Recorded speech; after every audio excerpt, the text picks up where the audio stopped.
जी, तो मैं आप लोगों के लिए आज साइंस का क्लास 9th का जो एग्ज़ाम होने वाला है एनुअल, तो उसका पेपर लेकर आया हूँ।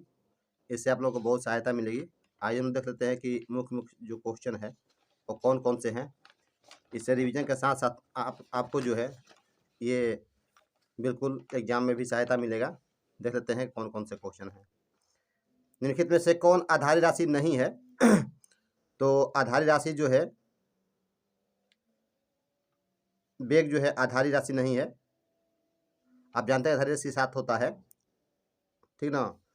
तो समय होता है, विद्युत धारा होता है, द्रव्यमान होता है, पदार्थ का द्रव्यमान परिणाम होता है, मोल होता है, विद्युत धारा होता है, ये होता है। वेग नहीं होता है। वेग जो है व्युत्पन्न राशि है।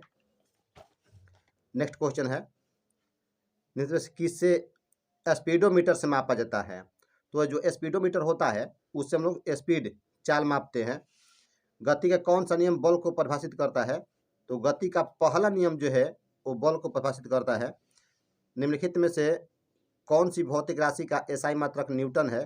तो जो बल है उसका एसआई मात्रक न्यूटन होता है।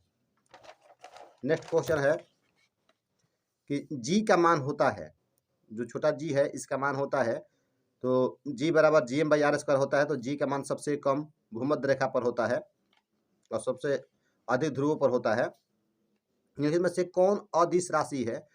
अदिश राशि जिसे व्यक्त करने के लिए केवल परिमाण की आवश्यकता होती है, तो चाल जो है अदिश राशि है। कार्य का एसआई मात्रक क्या है? तो जो कार्य है W बराबर एफ एस, उसका एसआई मात्रक होता है जूल।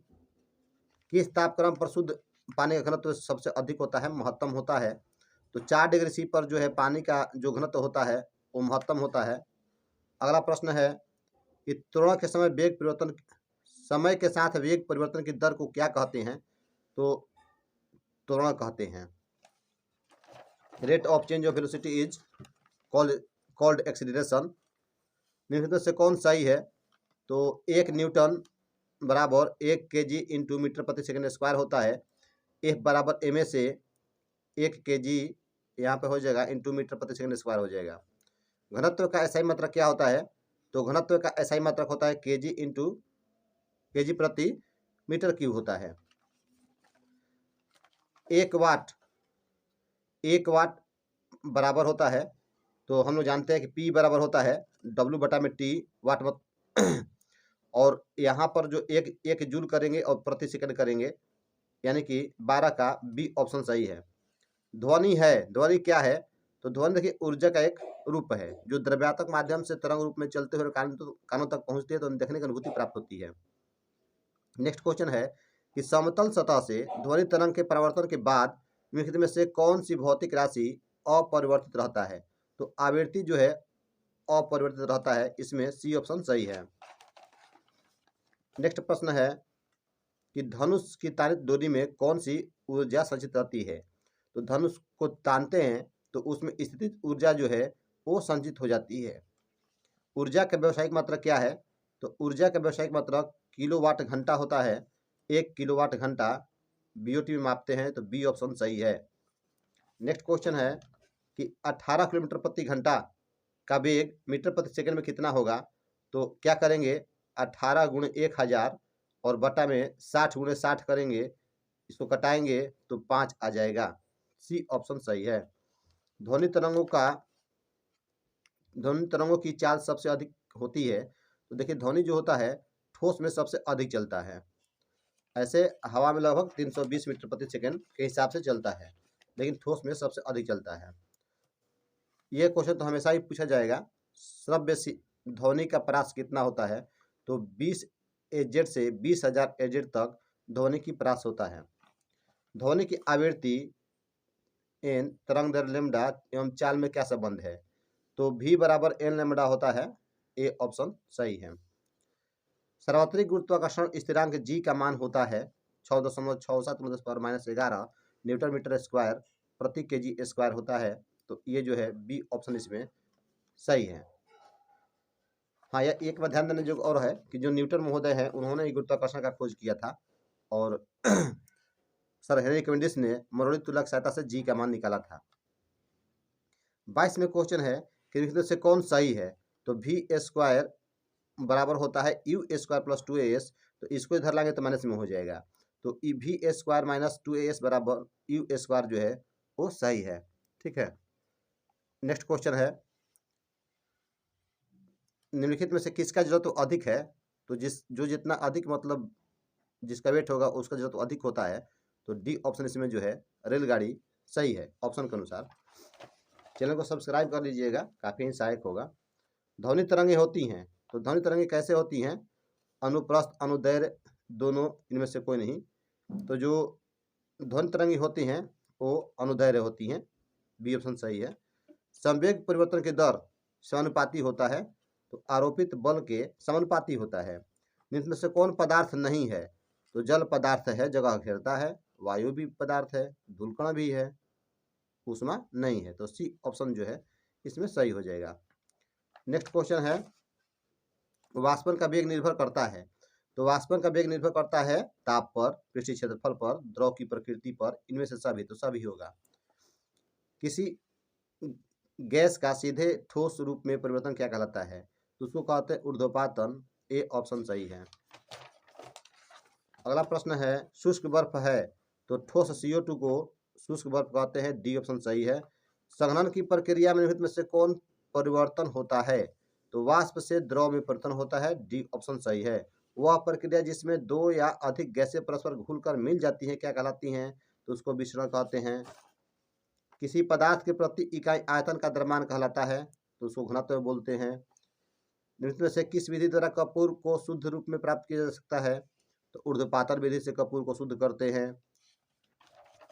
नेक्स्ट प्रश्न है, किसी पदार्थ का अधिकृत स्थान क्या कहलाता है? बहुत ही बढ़िया क्वेश्चन है, आयतन कहते हैं उसको। बर्फ का घनत्व जल के घनत्व से क्या होता है? तो बर्फ पानी पर तैरता है ना जी, जल पर तैरता है, मतलब उसका घनत्व कम है। निम्न में से किसमें द्रव का वाष्पन तेजी से हो सकता है? तो थाली में ज़्यादा जगह घेर ली है ना, तो इसलिए थाली में होगा। कोलाडी विलयन में कोलाडी का कण का आकार कितना होता है? 10⁻⁻6 cm होता है। कौन यौगिक है? वायु, बारूद, सोडियम। तो ये सोडियम तत्व है, ये दोनों मिश्रण है। H2O जल क्या है? यौगिक है, सी ऑप्शन सही हो जाएगा।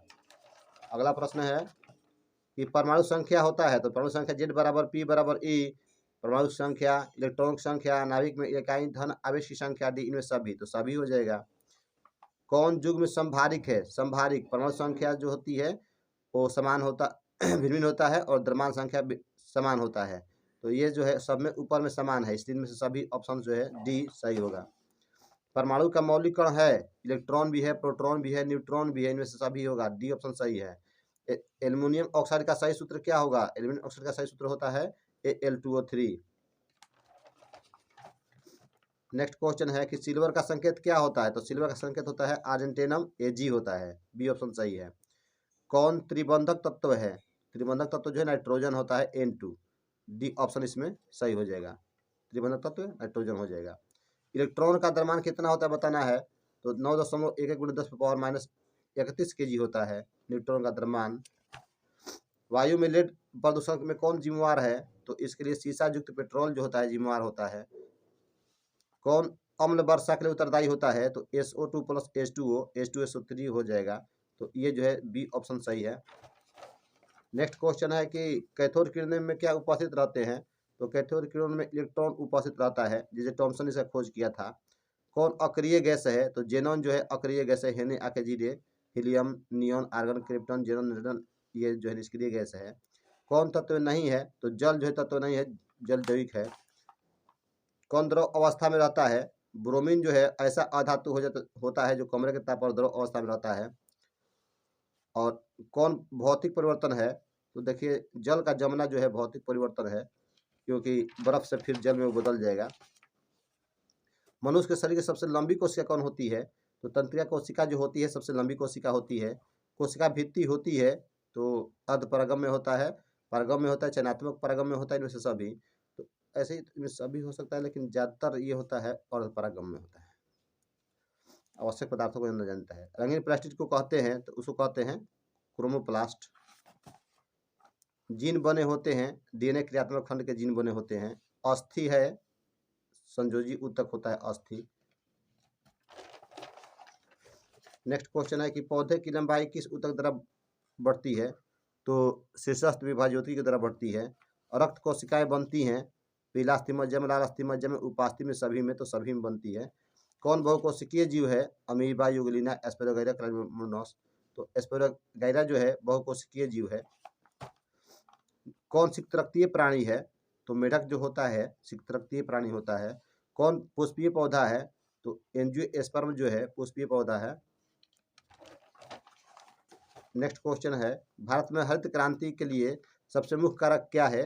तो समुन्नत बीजों का उपयोग गेहूं पर सबसे पहले प्रारंभ हुआ था। दलहनी फसल को लगाने से खेतों में किस तत्व की पूर्ति होती है? तो नाइट्रोजन की पूर्ति होती है। पौधों में पोषकों की आपूर्ति मुख्यतः होती है तो मृदा द्वारा होती है।